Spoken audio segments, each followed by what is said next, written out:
जय हिंद क्लास। मेरा नाम पुरुषोत्तम कुमार है और आज हम क्या पढ़ेंगे, प्रोनाउन चैप्टर का हम पढ़ेंगे यूजेस ऑफ ऑब्जेक्टिव केस। ठीक है, ऑब्जेक्टिव केस का यूज हम कैसे करते हैं। ठीक है, जैसे मैं कोई सेंटेंस दिया कि Purush sir liked her oblique she, Purush sir like her oblique she, तो यहां पे मैं अगर आपसे पूछूं कि यहां पे हर लिखा जाएगा कि शी लिखा जाएगा। ठीक है, जैसा कि आप जानते हैं कि हर सेंटेंस को कैसे बनाते हैं, सब्जेक्ट वर्ब ऑब्जेक्ट। सबसे पहले सब्जेक्ट होता है, उसके बाद वर्ब होता है, उसके बाद ऑब्जेक्ट होता है। अगर मैं बोलूं कि पुरुष सर लाइक्ड हर या ऑब्लिक शी रहेगा, हर या शी में क्या रहेगा, तो आप तुरंत बता देंगे कि सर यहां पे हर रहेगा। क्यों रहेगा? देखो, पुरुष सर क्या हो गया, सब्जेक्ट हो गया, लाइक्ड क्या हो गया, वर्ब हो गया, वर्ब के बाद क्या होता है, ऑब्जेक्ट होता है। तो ऑब्जेक्ट शी सब्जेक्टिव केस है और हर जो है वो ऑब्जेक्टिव केस है। शी का ऑब्जेक्टिव केस क्या होता है, हर होता है, तो यहां पे हर लगेगा। ठीक है, पुरुष सर लाइक हर, शी गलत हो जाएगा। ठीक है, देखो बेसिक यूज में वर्ब के पहले सब्जेक्टिव केस होता है और वर्ब के बाद में ऑब्जेक्टिव केस होता है। ठीक है, तो वर्ब के पहले, ये वर्ब है, वर्ब के पहले सब्जेक्टिव केस, वर्ब के बाद ऑब्जेक्टिव केस। ठीक है, इतना जान गए। जैसे एक और सेंटेंस मैंने दिया है, पुरुष sir love you and I. अगर मैंने ये सेंटेंस दिया, अगर आपसे पूछा कि इसमें ए बी सी डी किसमें एरर है, तो आप बताइए इसमें।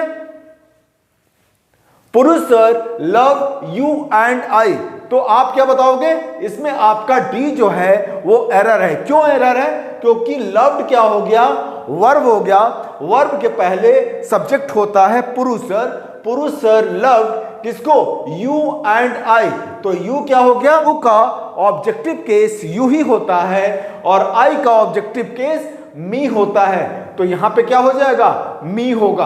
पुरुष sir loved you and me. अब आप बोलोगे कि एंड क्या है, तो एंड क्या होता है, एंड प्रेपोजिशन होता है। प्रेपोजिशन के बाद भी अगर कोई वर्ड है तो वो भी क्या हो जाएगा, वो ऑब्जेक्टिव केस में ही होता है। देखो, एंड के बाद आई नहीं होगा, आई का बदले मी होगा, क्योंकि आई का ऑब्जेक्टिव केस मी होता है। ठीक है, सेकेंड पॉइंट मैं आपको समझाना चाह रहा हूं, देखिएगा, ध्यान से सुनिएगा। जब भी आपको कोई प्रेपोजिशन मिलता है, ठीक है, जब भी आपको कोई प्रेपोजिशन मिलता है तो उसके बाद आपको क्या लिखना पड़ता है, ऑब्जेक्टिव केस लिखना पड़ता है। जब भी कोई प्रेपोजिशन मिलता है तो उसके बाद ऑब्जेक्टिव केस लिखा जाएगा, ना कि सब्जेक्टिव केस। सब्जेक्टिव केस नहीं लिखा जाता है। देख लो, एंड क्या था, यहां प्रेपोजिशन था, प्रेपोजिशन के बाद यहां पे क्या लिखना था, मी लिखना था, मतलब आई का ऑब्जेक्टिव केस यहां पे मी लिखना था। ठीक है, मतलब कहने का, जब भी कोई इंग्लिश लैंग्वेज में प्रेपोजिशन या प्रेपोजिशनल फ्रेज लिखा जाएगा तो उसके बाद कभी भी ऑब्जेक्टिव केस लिखा जाएगा। ठीक है, ये रूल है और रूल मैं आपको इसको सिखा चुका हूं। देखो, जैसे एक सेंटेंस है, पुरुष sir distributed the paper between you and I. ठीक है, मैंने इसको ए बी सी डी में करके इसको डिस्ट्रीब्यूट कर दिया है। ठीक है, भाग कर दिया है। अब आपको यह बताना है कि ए में गलती है कि बी में गलती है कि सी में गलती है कि डी में गलती है, और इसी रूल्स के ऊपर है।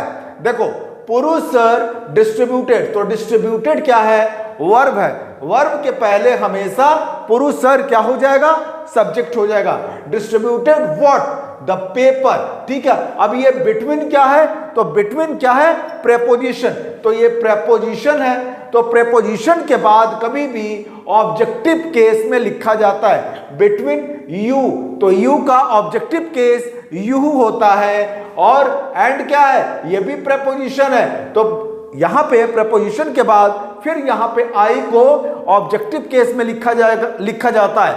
मैंने बोला ना कि जब भी इंग्लिश लैंग्वेज में प्रेपोजिशन लिखा जाता है तो प्रेपोजिशन या प्रेपोजिशनल फ्रेज लिखा जाता है तो उसके बाद ऑब्जेक्टिव केस होता है, तो आई का ऑब्जेक्टिव केस मी होगा। तो पुरुष distributed the paper between you and me. ठीक है, देखो, आपको बुक्स में रूल्स मिलेगा कि use the objective case after these words. ठीक है, आपको एक रूल मिलेगा कि ऑब्जेक्टिव केस यूज करना है जो ये वर्ड्स हैं, जैसे between, among, in, into, on, onto, beside, before, in front, at, beside, including, excluding, as well as, and not, but like, unlike, together with, in addition to, along with, no less than, nothing but, rather than, etc. ठीक है, इतना रटने की जरूरत नहीं है, ये same चीज इसी के ऊपर है। ये सारा जितना मैंने लिखवाया है यहां पे, ये सारा जो है ये क्या होता है, प्रेपोजिशन होता है।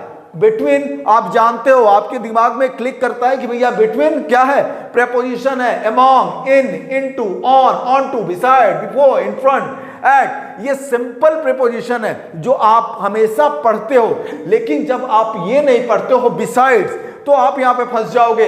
इंक्लूडिंग, जब ये प्रीपोजिशन, ये सारा प्रीपोजिशन है, जब ये प्रीपोजिशन का काम करता है, मतलब ये जब ये प्रीपोजिशन रहता है, तो उसके बाद कभी भी आपको ऑब्जेक्टिव केस में लिखना है, चाहे ये रहे और चाहे बिटवीन रहे और चाहे अलोंग विथ रहे, ये प्रीपोजिशनल फ्रेज हो जाएगा। ठीक है, ये कहने का मतलब आपको मुझे एक चीज ये सिखाना है कि जब भी प्रीपोजिशन रहे, चाहे प्रीपोजिशनल फ्रेज रहे, तो उसके बाद ऑब्जेक्टिव केस में लिखा जाता है। ठीक है, वर्ब के पहले सब्जेक्टिव केस, वर्ब के बाद में ऑब्जेक्टिव केस, बस इतना ही। ठीक है, उम्मीद कर रहा हूं कि आपको अच्छा लगा होगा।